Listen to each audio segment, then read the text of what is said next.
Okay, so we are glad to have another episode of Facebook Live Chat on Adolescent Health Hub. I believe you all are doing great. Today we have another very relevant topic centered around parenting adolescents. How can parents, guardians, caregivers adapt to the changing needs of adolescents? Is there a one size fits all?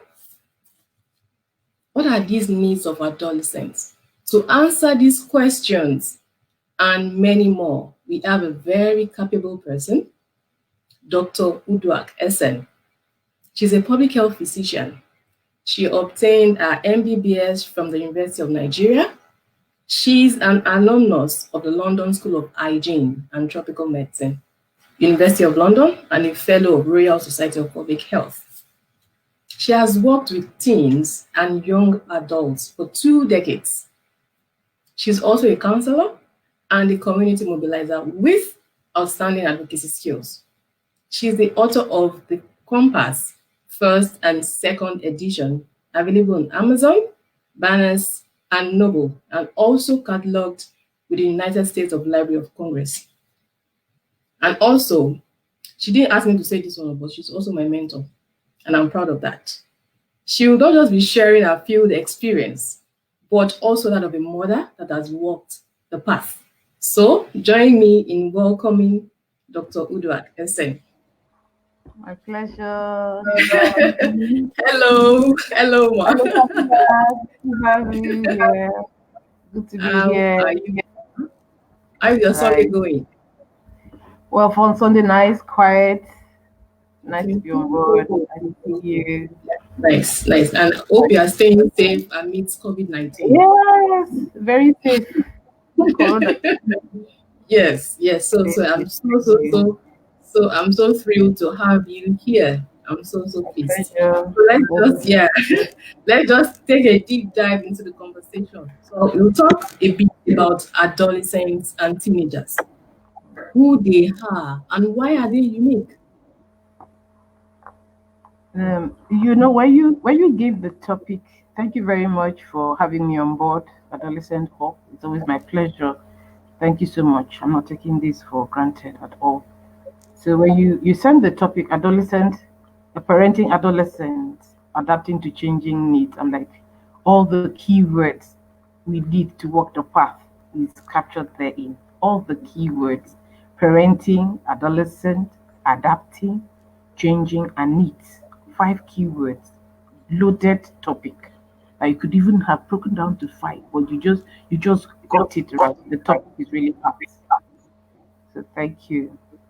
So, in talking about adapting to parenting adolescents, we need to break down these keywords, as I mentioned, that you captured it so nicely. So, what is parenting? It's not just you see children, you give birth to them, and they grow up and they're adults. Parenting is actually bringing up a child to become an adult, taking care of a child, nurturing a child, um, giving that child what that child deserves or what you can give to make that child grow up well and become an adult. Then, who is an adolescent? An adolescent is actually a process of development of a child to becoming an adult. So it's a process. It's a transit. Is a transit phase. It's not a phase you stay for too long. Max 13 to 19, and you're already an adult, or 18 officially, you're already an adult. So being an adolescent is a phase that must be handled very rightly. Then adapting means you're trying to. It's been there, but you're trying to adjust to things that were not naturally or originally there. For instance, when the adolescent phase starts, of course, for the boys, there are changes, physical changes, emotional changes, psychological changes. So there's an adaptation that would happen because the child is like, what's happening to me? Why am I going through this? Why am I feeling this? Why are these things happening? So the child would have to learn to adapt to these changes in the adolescent phase. So the parents have a lot to play. Then what are the needs? Some needs are dictated by society, dictated by environment, dictated by beliefs, dictated by religious inclinations, dictated by uh, the evolving events. So in parenting teens, it involves quite a lot. So I would also be laying the foundation. I'll try to break down each of the words because each of those key words that are quite important in this discussion.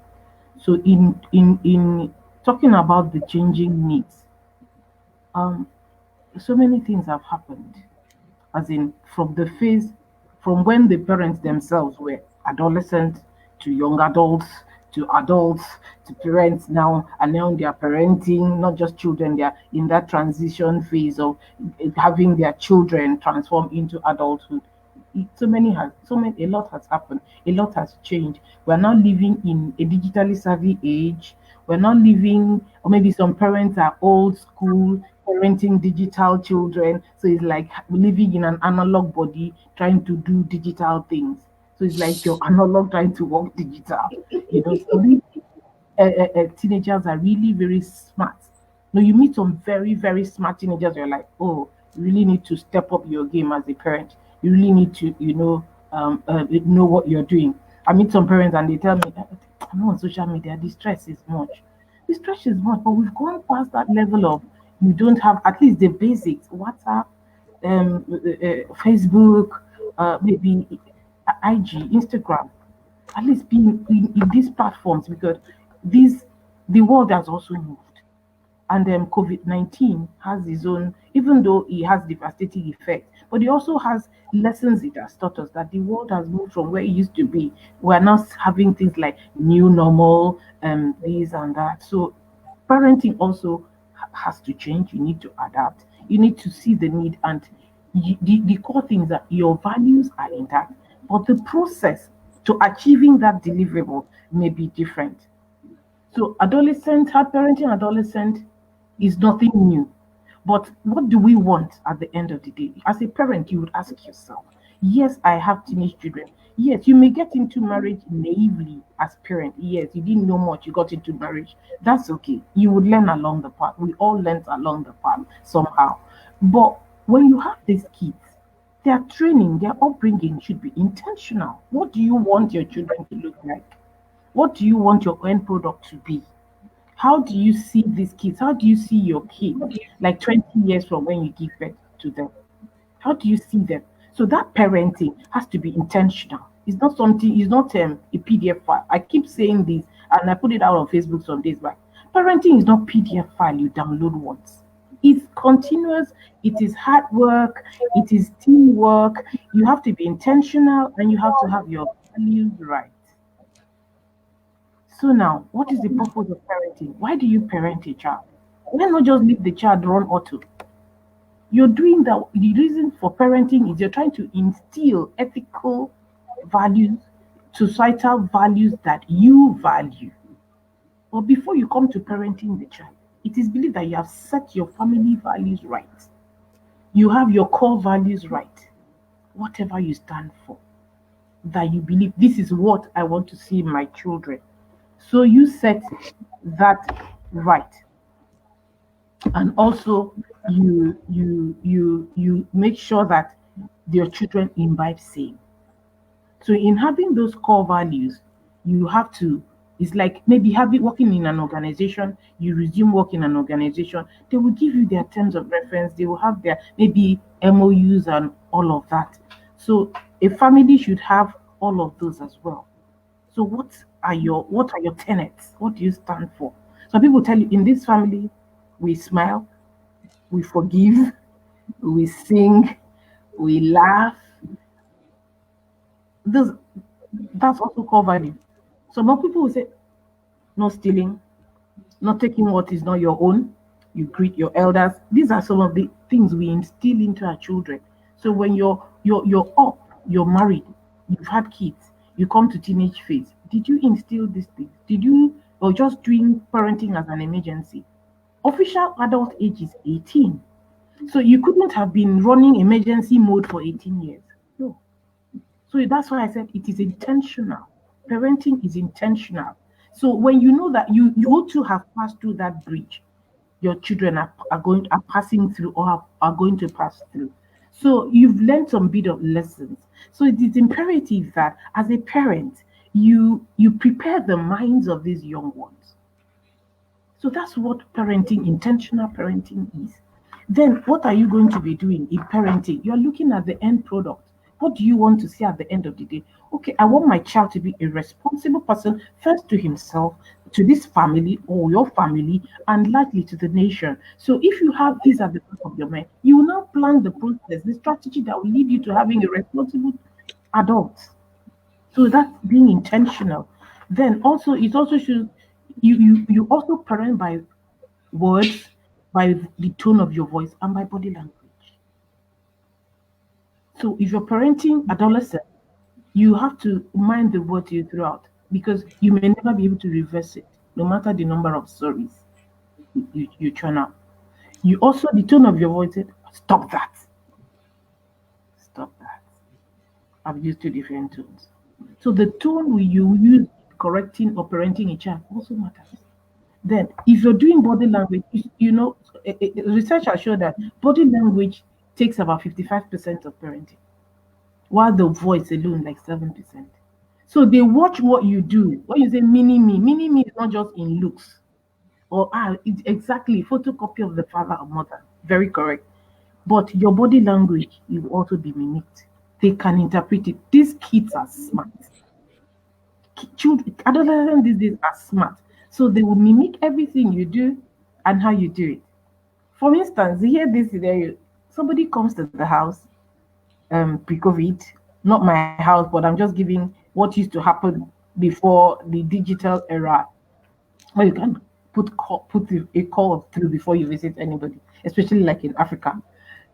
So the person comes and you're not ready to see that visitor. You say, I beg, please tell the visitor I'm not in. But while you're in the room, you tell your son, please tell the visitor I'm not around. He said, okay. My daddy said that a mischievous child or naive child said, my daddy said that. I should tell you that he's not in. You have invariably, you have invariably taught that how to lie. Yes, You that's a have just very taught popular. you Yes. have just taught that child how to lie. So it's good. So what daddy and they see parenting as you are the hero, you're the heroine. So they see you as role models. That's what parenting is. So you may not say much, but you're taking in. You're replicating yourself in that child. So what do you want to see? So parenting, the intentional parenting, you need to set your priorities right. You need to set your values right. You need to set your tone right. You need to set your final product right. What is the final product? Because you a future you don't plan, you just go there and happen to you don't happen. Success does not is not luck. It doesn't just fall on people. It's hard work. It's like going to university to earn a degree. Why did you even choose the course in the first place? Why did you even take JAM in the first place? You took JAM because you had the intention of becoming ABCD. You're becoming a doctor, a lawyer, a pilot, accountant, whatever. That's why you intended to, further to the university. You had intentions. So you planned towards it. Then you took the chance. Then you got in there. So in getting out, getting the degree, in fact, even before entering the university, you would have planned the class of degree for the courses that are classed. Like medicine is on class, so you don't do 2-1, 2-2. But for courses that are class, first class, second class, you have intention. Okay, I want to leave this university with a 2-1. That's intention. So you plan toward that. So parenting should be intentional. You plan. So in other words, what is the purpose of parenting? You have to learn how to walk your talk. You have to learn how to walk your talk. You don't say one thing and do another. I just give an example now. You don't say this and do the other. So the children are watching, saying, oh, don't buy popsy. You say this or that, and you do the other one. They're watching you. They may not even say it. But children have their own meeting, their own circle. The kids say, my dad doesn't, my dad will say this and he'll do the other one. My dad is not straightforward. My dad. He may not say it, but he has invited it. And you're not acting, walking your talk, and you want the product to be 100% perfect when you didn't put the process in place to get that. You didn't put the strategy in place to get that. And you did not do what you should have done to get that. It doesn't work that way. So it's a lot of hard work, voice, body language in every fair. It's fair. I mean, it's a lot of hard work. Now, what kind of parenting do we have? Because to parent an adolescent to adapt to change, you have to know what style you're using. Globally, there are four types of parenting, four styles of parenting. You have the disciplinarian style of parenting. And what does that mean? In the disciplinarian type of parenting, what the parents are all about is just follow rules. They just drop down rules and regulations, do's, don't go here, don't go there. The target for that is just to achieve obedience. And when you raise up a child that way, you just may raise a perfect liar. Is that this is what my parents want to see, so they just would follow through with you. I know they may not, and those kind of parenting have consequences because they know what you want. Daddy wants it done this way. Okay, they will give you what you want to see.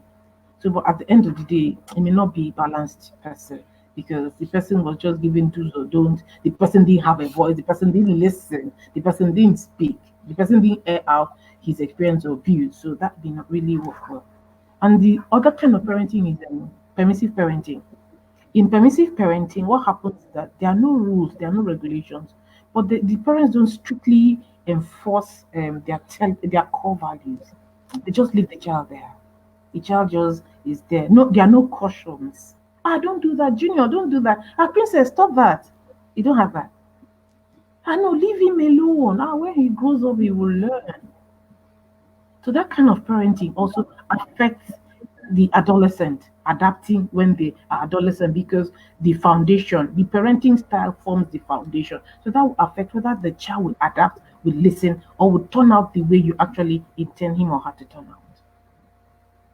So when you also have the uninvolved kind of parenting, the uninvolved kind of parenting just involves the children are left alone, the kids are actually neglected, not purposefully neglected, but maybe the parents are very strongly involved in their career, work, and all of that. So they don't have enough time to parent these children. So they are uninvolved in the upbringing of these children. So what you see is the nanny, the caregiver, and all of that that is taking care. So that way you may end up not having an adolescent you desired because you're not involved.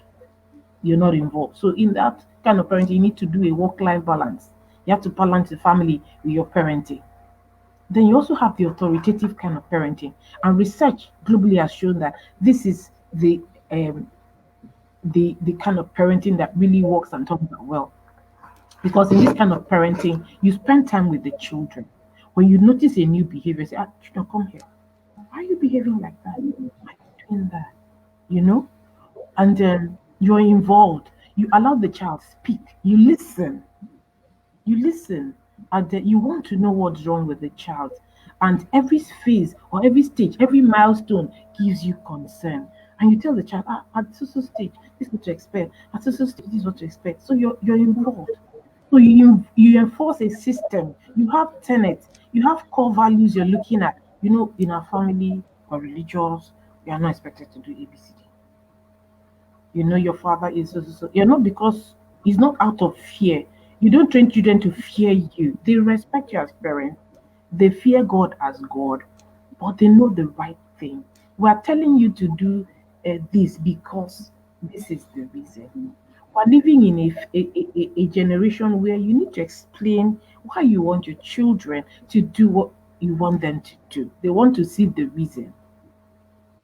I keep saying you have ABCD, you have the alphabet to Z, ABCD to Z. So it is expected that you'd have trained these children from the childhood to mid-age to pre-adolescent to adolescent. So when you reach the adolescent phase, it's a phase of so many questions. There are lots of mommy, why? Daddy, why? When will I?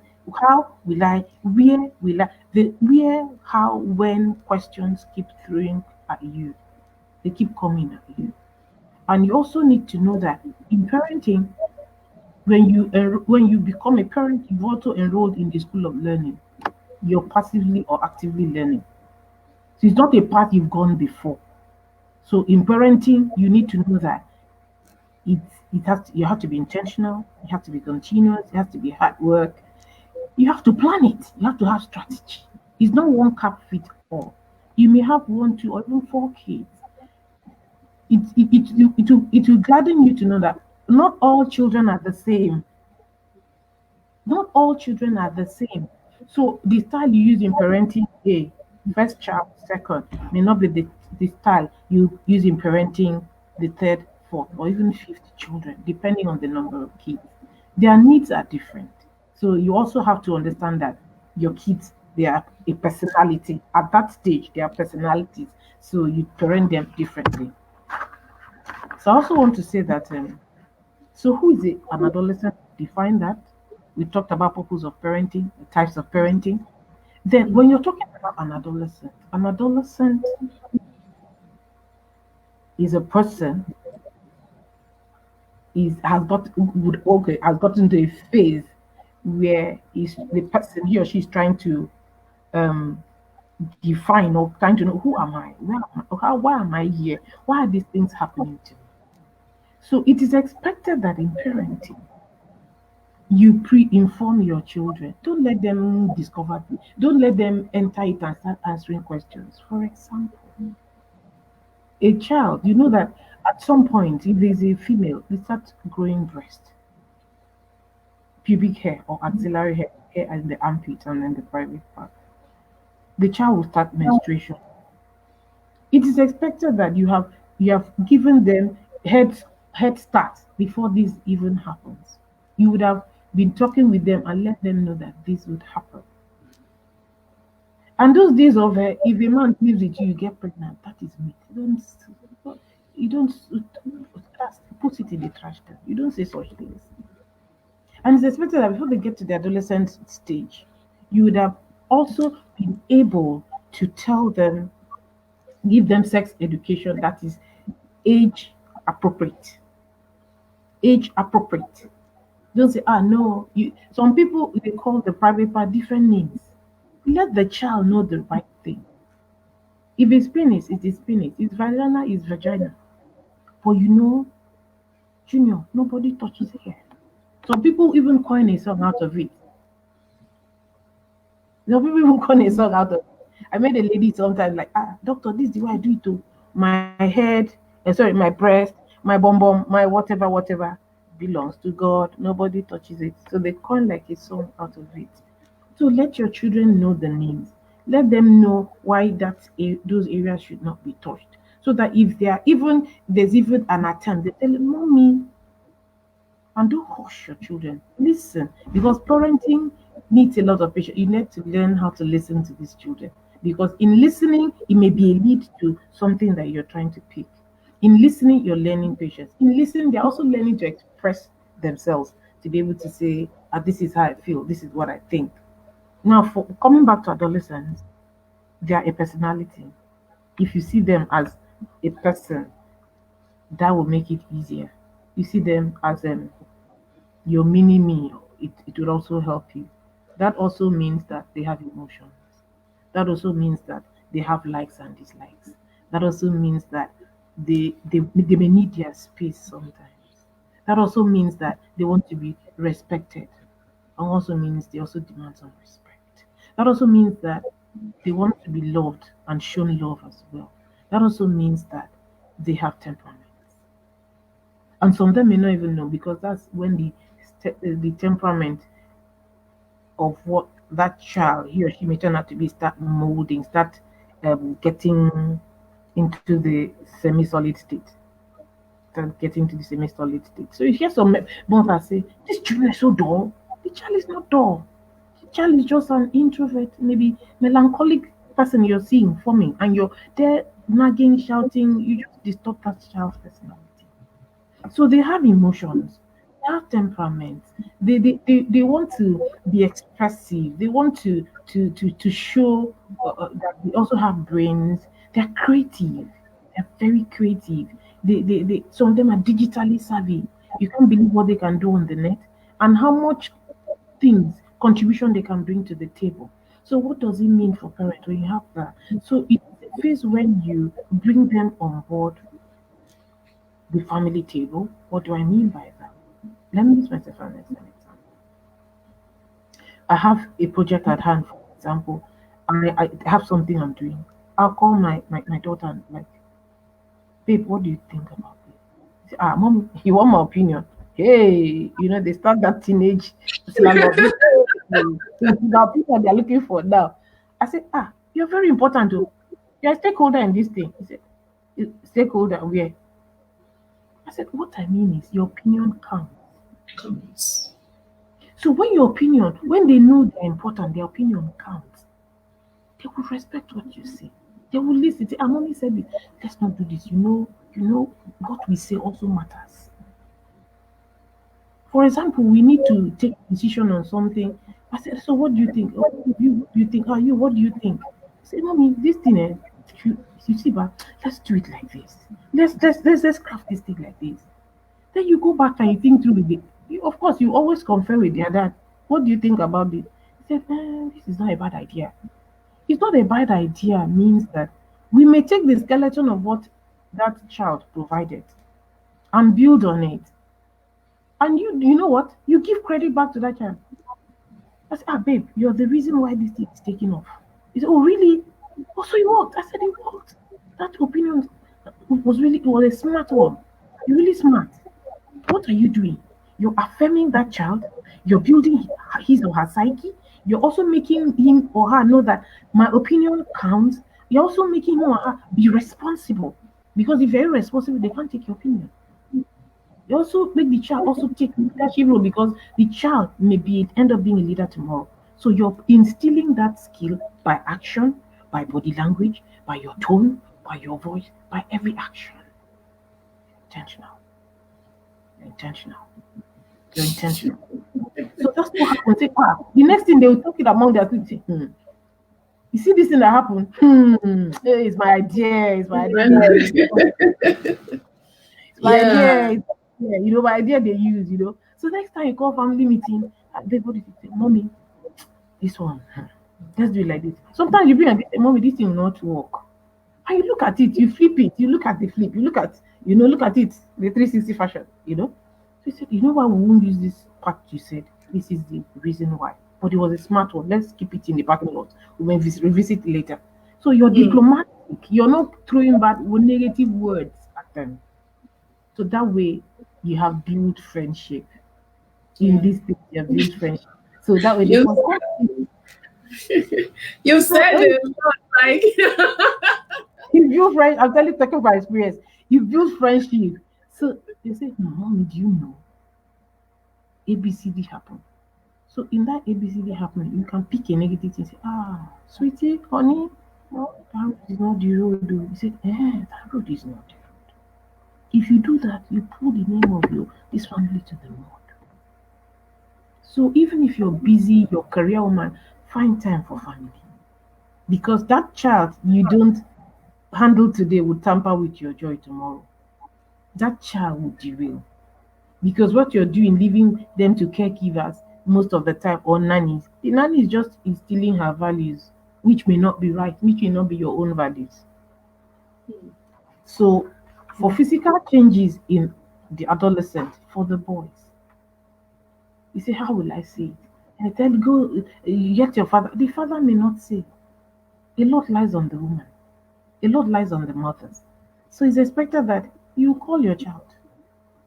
Don't let the child learn. Before you say it, he may have learnt it from his colleagues in school that may not have even gotten it right or learnt the wrong thing. So you tell there'll be the reproductive organ enlargement. You explain all of that. And you also have to read books that would help you as a mother to know how to dovetail or pass down this idea in a way that child would understand. So you have to talk about the breaking of the voice. You have to talk about wet dreams for the boys. You have to talk about pubic and axillary hair, that's hair at the private part and at the armpit. You have to talk about all of these. This will start happening.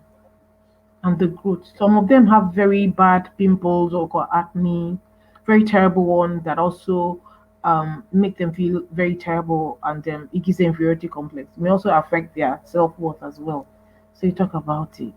Some of them, for adolescent, they may be fine, but when they get into that adolescent phase, is when they start experiencing body odor for the first time. So as a mother, they may not even do they have body odor. So it's your duty as parents to this child has started having body odor. What do we do? You may start having to shave the the armpit hair, so that when they sweat and the with the hair and all of bacteria acting on it and all of that, they have body odor. Some people they may have to bath regularly for the males, and you may have to they may have to learn how to shave and all of that. But you also may need to know that for that child, they may do all of this and the body odor still persists. And I found out that for some, it may be that their body cannot handle certain chemicals that can break down certain foods into um, some substances that can be excreted in urine or sweat or whatever. For example, in Nigeria, the local parlance, what we call shaki, roundabout, all those things, offals really, entrails, offals really. Some people do not have chemicals that can break the end product to what can be excreted. So, and then when it stays there, it gives a kind of body odor. So some people have that. So such people have to may have to avoid offals and then maybe seafood. So some seafood does that to them. For some, may just be they are not clean. Some children have to be taught how to be clean, bodily a body cleanliness, bath regularly, and all of that. Air their shoes, especially in the tropics where it's warm and it may smell and all of that. So all of that, you may wear your dress once you need to wash. So all of that you need to teach that child. Then for the females, for the males too, you have to let me also add this. For the male, you may need to also let them know how to use deodorants if they need to douse that body odor smell. You may need to also shave to be able to look clean. But even though shaving now is is now fancy to leave the beard there these days.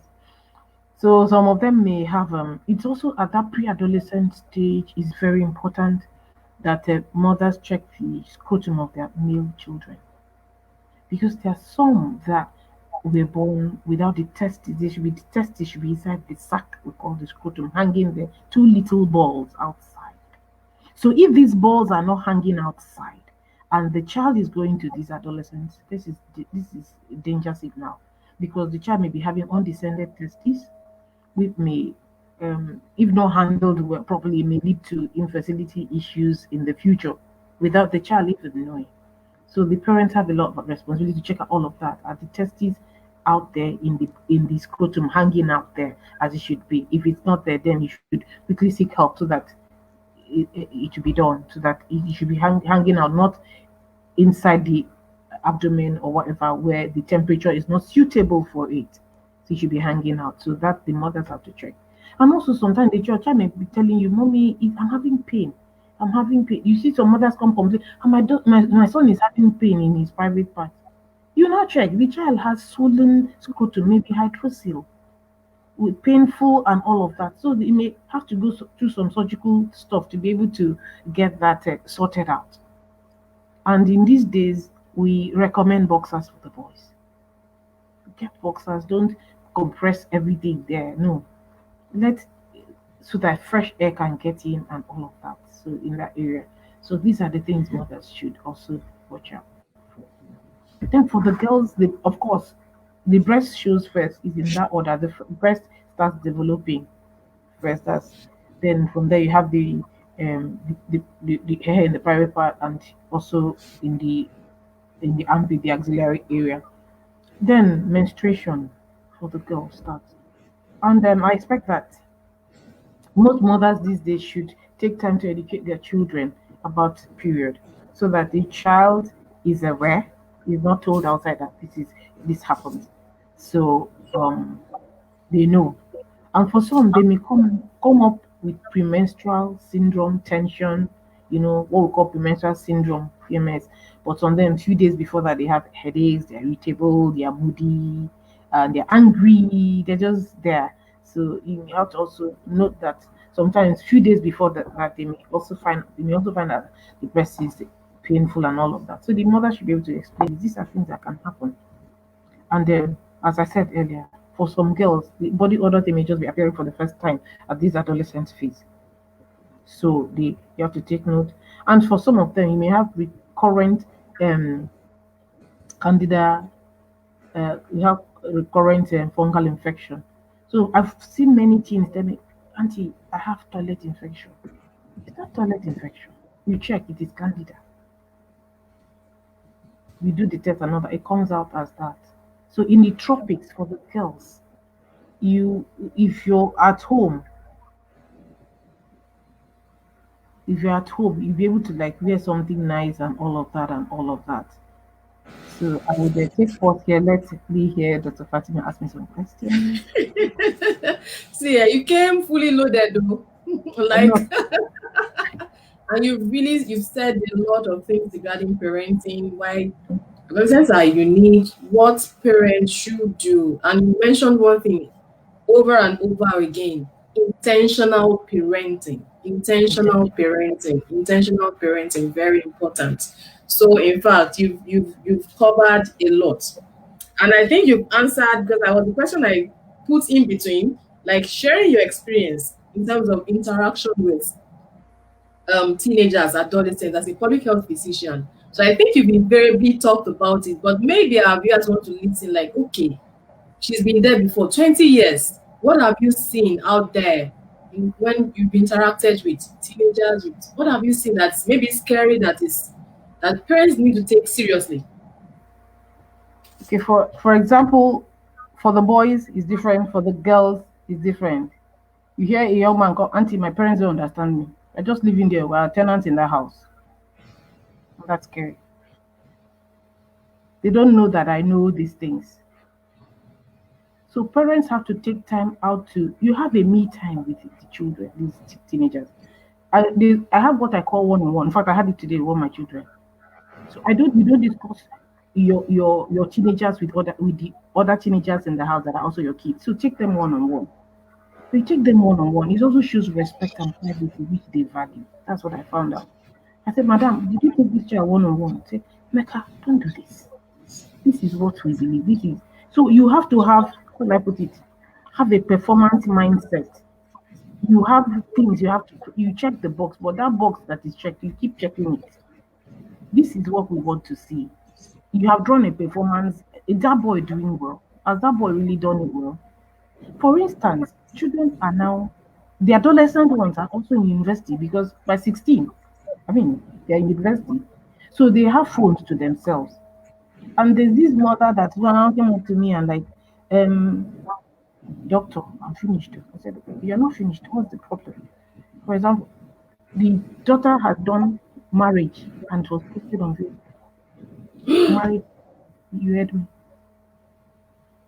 So what happened? So the parents did not, because the parents are also on Facebook, they now found out that they were seeing congratulations up and down, congratulations. So call the child. What is that?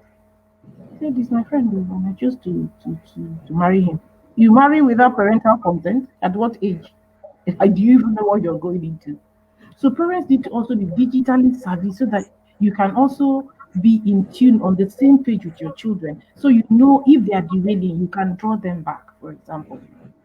And you should also know that these children, even with the if you're giving a gadget, electronic gadget to your children, please insert parental controls, especially for the ones that are not adults yet, are not in university yet, and they are within your now we're doing homeschool and all of that.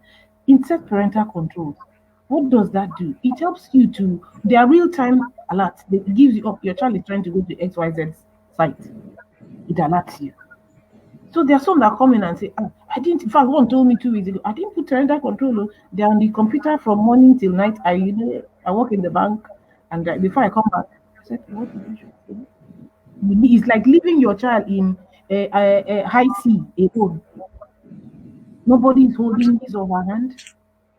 That's dangerous. No parental control. They just go to any site and it's a peer now, so they may be under peer pressure and their friends will telling them, have you noticed what I found? I found da da da da da. So they go to sites that are not supposed to, things they are not ready for, censored and uncensored things. They visit the sites and they get overwhelmed.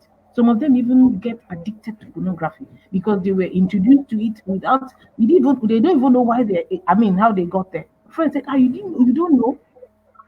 So, like for instance, these devices, these gadgets, you need to put parental control so that it's you it keeps your child on check. And secondly, you have to explain to your child I'm doing this for your good. Or this is why I'm doing what I'm doing. This is this thing I'm doing. I'm doing this for your good. And another thing, I've also seen parents give phones to children. Why the digital? So that's why I'm talking about this.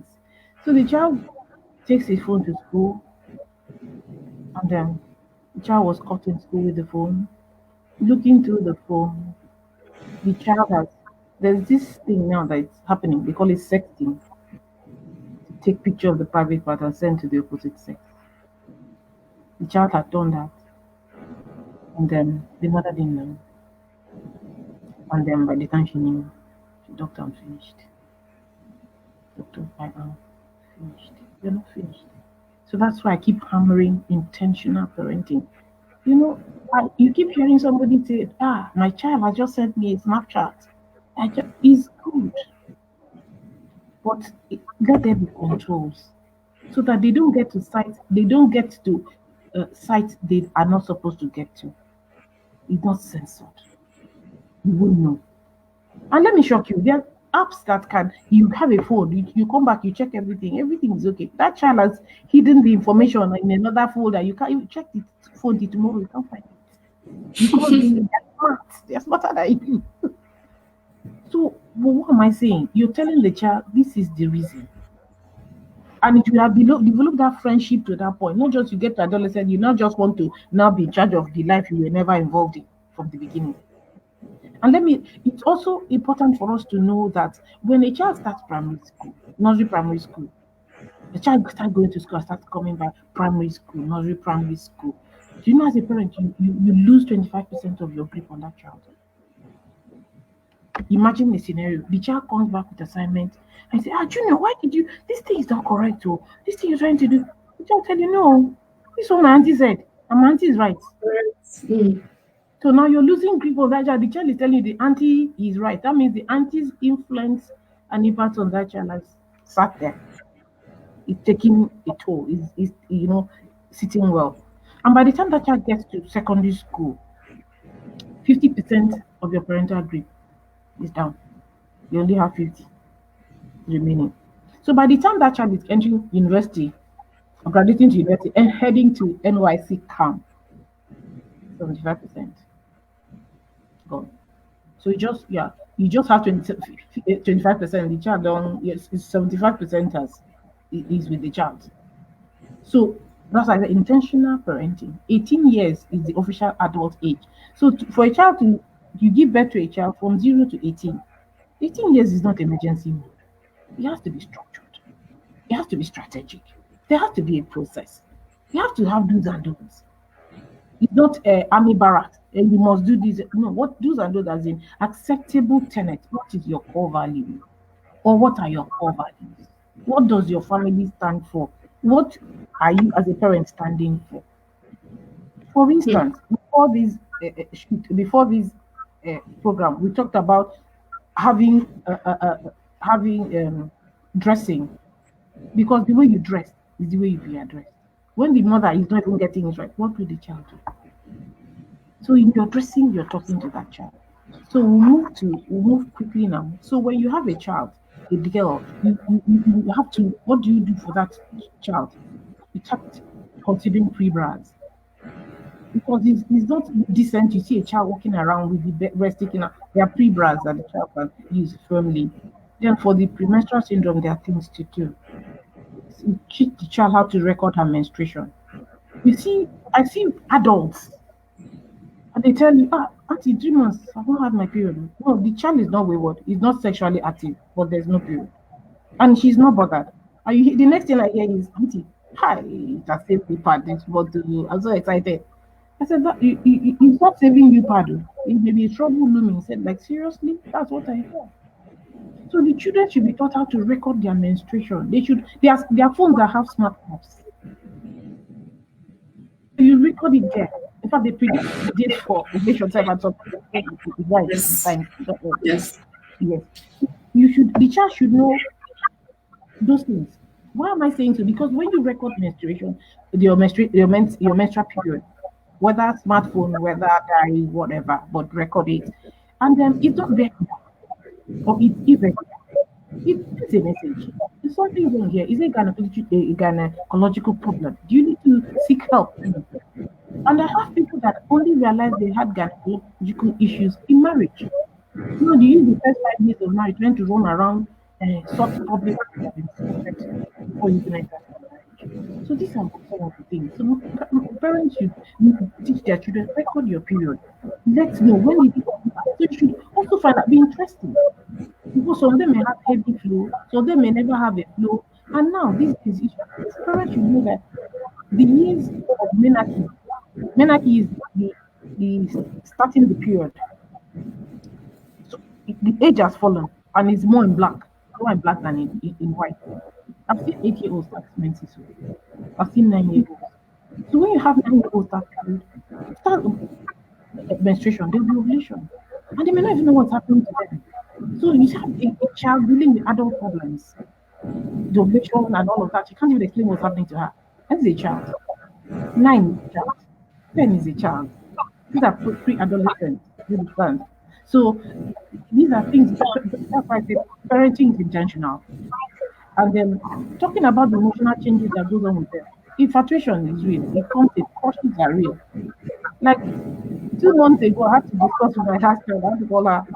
We had to discuss. If we discuss, we have only time. Do you know what the call? Holiday. I said, sweetheart, we need to talk about it. So our culture, our setting has not helped certain things. We need to come to terms with sex is not what we talk about. Yes, it's we need to talk about it. But it's good we talk about it so that the children hear the right thing from the parents so that they don't grow. Of course, they enter secondary school, crush will come. You can crush on your partner, crush on but crush is crush. You need to learn to teach them how to crush that crush. I have to let some things know that there's difference between crush, difference between infatuation. There is love and there's real love. At this stage of your life, you may not be able to process real love. What you have is crush. And you know what? It's not bad. And it's not bad. No, it's not bad. What is bad is when you take it too far and you can't handle it. You set your brain. You have to set your brain. What did you go to secondary school, JS3? They are crushing. It's okay. It shows that God has put in you the capacity to love, which is okay. God in himself is love. But you need to put it, keep it. You need to know how to handle it. You need that. It's not the topic for today, but there are ways of handling crush, which you have to teach so that she doesn't stray or miss her mark. So emotional changes, crush is there, trust is there. We let the children know. We also went through it. We also had crushes, but this is how it is. Yes. Yes. So when I speak with other young people like that, they say, "Oh, auntie, it happened to you." I said, "It happens to people." When you tell them the truth, they're like, "Oh, so I'm not abnormal." I said, "No, you're perfectly fitted." So that way they will open up to you as parents. They open up to you. You also know that your child in adolescent has temperament. Also, that temperament is forming in semi-liquid temperament. So you have some that will come in melancholy, you come that will come in pure sanguine, choleric, and the phlegmatic. So before they tell you, this is how, please leave him alone. Leave her alone. He may just be an introvert. That is, in the same house, you may have choleric, one sanguine, one melancholic, and there are some that may have dual. They just maybe something choleric together. So that way you learn to know the personality of your child. So if you see that personality and you understand them, so it often reduce friction. It will reduce friction. It will a lot of talking, nagging. So as a parent, also know that you are enrolled in school because you're also learning. It's not that I'm a customer. Okay, I know this thing. I know how to. Every child, not two children are the same. Not one cap fits all.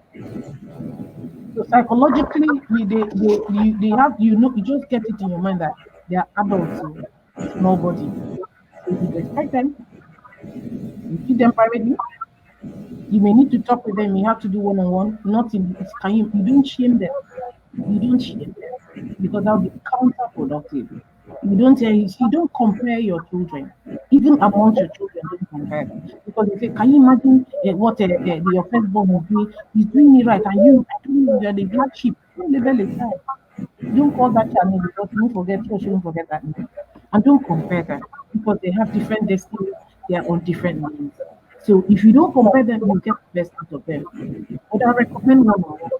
From time to time, pull out that child from the other children. Why are you like this? What's the problem? Don't scold. You don't go with the intention to. When you keep scolding, that way of parenting, scolding, beating is not. It's not the. How like that recipe will not work. It's an expired recipe. If you have to beat, let the child know why you're beating because you'll be beating out of proportion. I'm not saying beating is wrong. Get me straight. For those that believe in beating, but when you for everything beat, that child will not learn anything. It will come to a point the child will just is it not only beating? Yeah, let them beat me. I'll still go ahead with what I do. You have to be able to balance it. So the child let the child learn freedom of expression. Let the child wants to notice. Junior, this your dress is okay. You compliment them. You compliment them. They will say, mommy, this your hair is the bomb, man. You know, you compliment them. And sometimes when you bring yourself to their level by also learning their language, not the foul language, I mean, it also gives them, our mom is the top, you. Our dad is young. He understands the vibe. Everybody understands, So that kind of thing. So that's when you become that way, you become their friend and it makes the parenting stuff easy for you. I also want to say that um parents have to be in tune because you may have a child that is in your house is 15, but that child is maybe 20 years ahead of his or her time. Some children are smarter than the others. Some children are slow learners, but they will eventually get there. You know those that are slowly, but so they all have different strategies and processes to handle them. Finally, they will all get to that your your your target, your goal of raising somebody responsible. So what do I do's and don'ts? Don't compare your children. Don't have favorites. And then because I'm not pretty, mommy doesn't have my own. Don't show favoritism when you're raising your adolescent. And then don't if your child must mingle, know the family they are mingling with, know their values, know what they stand for, know the parents too. Because that way you'll be able to say, I know the father, I know the mother, they are good. Because in mingling or allowing children socialize, which is not bad, they've learned some things that may not or are not by a miracle basis. Then what do you allow your child to do? Each child will be personalized. Sometimes you may personalize the parenting. Sometimes you may just criticize. You have to constructive criticism, but not out of love, but out of the fact that I want you to be better than where you are. You have to learn to motivate. You are the cheerleader of your child. Nobody can cheerlead your child better than you. To learn to motivate, you need to also be firm. If it's wrong, it's wrong. This is not acceptable, it's not acceptable. So no shame, don't shame that child. Can you imagine? In a class of 30, you came 27. You know, your head is it coconut head? That one is very common. Yeah, when you were growing up, that one is very common. Yeah. And you start telling your child how you used to take first. Please bring your report card. Why did nobody? Pepper field. So, see, there are some children that may not come first, may not come second, may not come third. But you see that the way they train that child well, you find out that that child may be how will I put it, will be the CBN of your family. You just some people just need to effort, so much success. Yes. Destinies are different.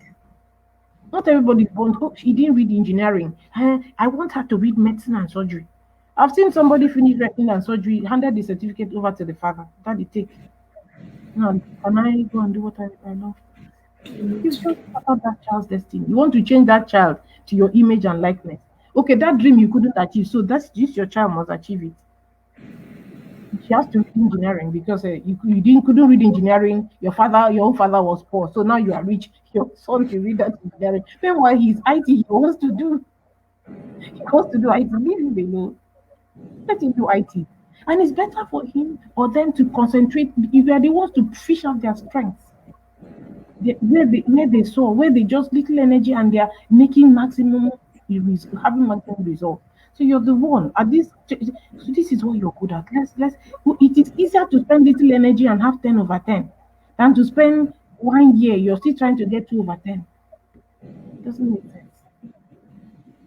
So I've heard the family say, all my children are going to be engineers. How? Okay, God created them for that. It is lovely. And I've seen people chase after titles. I keep saying this. There's no entitlement in title. Doctor, engineer, architect, surveyor, the list is endless. And Jack of also, all trades. so you want to have title, but is that the person's destiny? What is the passion of that person? What did God wire that person for? Nobody is born empty. No one of your child is useless. Oh. Nobody is useless. That child is wired for something.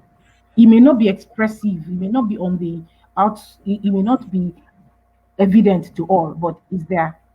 Is there. That child will just do wonders. Just little encouragement, little motivation, and having the system, the environment right, that child will just soar. So it is important to know your child's temperament, your child's strengths. I've seen somebody, this one was a copper, really, that period of mentorship was short, but he was really, ma, I wish I read pharmacy. I said, you're not moving from stage one to stage two. What's happening? You're not making the kind of progress. I said, ma, I read geography and my parents were not educated. And so they couldn't advise me either. So I just read that, but I actually wanted to read pharmacy. I love pharmacy. Get that? Then another scenario I had, uh, you just hear teenagers grumble. I'm really being slow. I don't like law. I don't like law. The father wants to say, so they should know I have arrived. I have a barrister in my house. Who is looking at you? You have a barrister that will never be called to bar or will never practice. The law is very good. I actually love lawyers. I doff my heart for them. They are so good. But if God did not make that child to be a lawyer, don't push him or her. So I've seen somebody read law and said, I don't like law because my father wants all the landed property so that people won't be coming to collect our land illegally. So that another one has a very big business empire. I said, Auntie, my father has a very big business empire, but he wants me to read business administration so I can manage his business. I don't like business administration. We hear stuff like that. These are real life scenarios I'm bringing up. So just allow that child, let that child harness his strengths for whatever. They may have passion, they may have talent, but it's good to have the certificate. Even if that talent spins $1 million a minute, have something at the back of your mind. Have something you're holding so that when people are talking, you're also educated. So even if you don't go to school, you finish at GS3 or the lower forms, you have certification in whatever you're doing. That stands you out. And whatever you're doing, you put in your passion there and you excel. You excel. So we encourage them to do well. We really, really encourage them to do well. So the dues are endless. See our Yeah. time. And yeah, Endless. our time don't work out. But in So in in conclusion, I'll say that you have to walk your talk. hmm, You have to walk your talk. Sometimes you may take a walk with your child. Heart to heart talk. What do you think? Like for instance, this method I try to this is the method I use. This practical now. I try to make like for my last child, the teenager. I said, "What do you want to do? Can I have that as PowerPoint?" So he can make PowerPoint presentation. Present to me. What are your 5 year plans? What is your 10-year plan? What is your 15-year plan? What are you so you teach them to set smart goals that are measurable. Those goals are achievable, they are reachable. Not I want to get 10 plots in the moon. Is it okay? Is it measurable? Is it achievable? Is it realizable? And it has to be timed down. So parents also have to step up their game. Learn because there are newer styles of parenting. I said something. We end goal is to get somebody that is responsible first to himself, to the society, to the family, and to the country at large. So what method are you using to get that? And the child doesn't feel disrespected, doesn't feel um how would I put it now, disrespected and or violated or you've infringed. They using that these words are strong though, but it's not a day's job. It takes a lot of patience, it takes a lot of forgiveness, unconditional forgiveness, unconditional love, and trial and error. No one, don't one. What works for A may not work for B, Yes. and then bringing God into the equation because we can't do it on our own. So parenting, trying to summarize what you do in 18 years in 1 hour, is a tough one, or we just manage to scratch the surface. So Yes. I would say finally that in conclusion, I'll say that I keep saying this that parenting is not a PDF file you download once. It's a lot of hard work, continuous hard work, has to be intentional. You have to have your values right in the process. Please. Thank you. Okay. Yeah, you said a lot. Like my viewers be wondering, like, okay, I'm not doing the normal question and answer style. They didn't know that you like you were well prepared and most of the questions I already sent to you, you were answering. So I think we had like 6 questions that were Yes. even impregnated. Like Yes. they That's right.